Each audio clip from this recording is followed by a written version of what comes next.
Дорогие суродичі Білорусі, вітаю вас від ім'я Ради Білоруської Народної Республіки і від себе особисто на гэтым другім віртуальным кангрэсе беларусаў свету.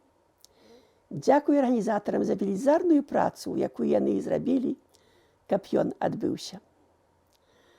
Ваша прысутнасць на гэтым кангрэсе значыць, што Беларусь жыве. Жыве Беларусь у Канадзе і ў Аўстраліі, у Бразыліі і ў Злучаных Штатах, у Францыі, у Бельгіі, у Польшчы і ў Прыбалтыцы і ва ўсіх іншых краінах, дзе вы сёння знаходзіцеся.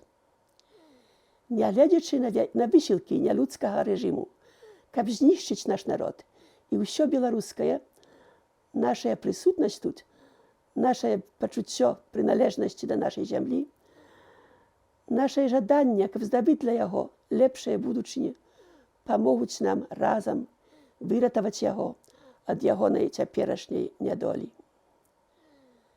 Як неад'емная частка беларускага народу, мы ёсць тым голасам, які дыктатар стараецца ў нас адабраць. А голас гэты, з'яднаны і паўсюдны, і ёсць нашай вялікай сілай. Ён дазваляе нам заняць месца між іншымі народамі свету, паказаць, які мы сумленны, працавіты і міралюбны народ, і асабліва даказаць, што мы ёсць. Наш усходні сусед шмат гадоў стараўся гэта схаваць, каб лягчэй было нас праглынуць. Застаецца толькі нам самым зразумець, што асягнем мы нашыя ідэалы, калі салідарнасць, узаемная павага і любоў стануцца нашымі галоўнымі каштоўнасцямі. Калі, дзе б мы не знаходзіліся на паверхні зямлі, мы будзем адчуваць, што мы адна вялікая беларуская сям'я, якую вякамі тварылі нашыя продкі, пакідаючы ў нашых руках сваю спадчыну.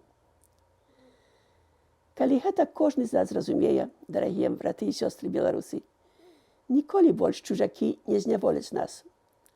Тады мы разам будзем магчы ўзяцца за будову тае беларускай дзяржавы, пра якую ўсе мы марым. Вольнай, справядлівай, заможнай і сапраўды незалежнай, якой ніхто не будзе магчы накідаць свае нацыянальныя інтарэсы.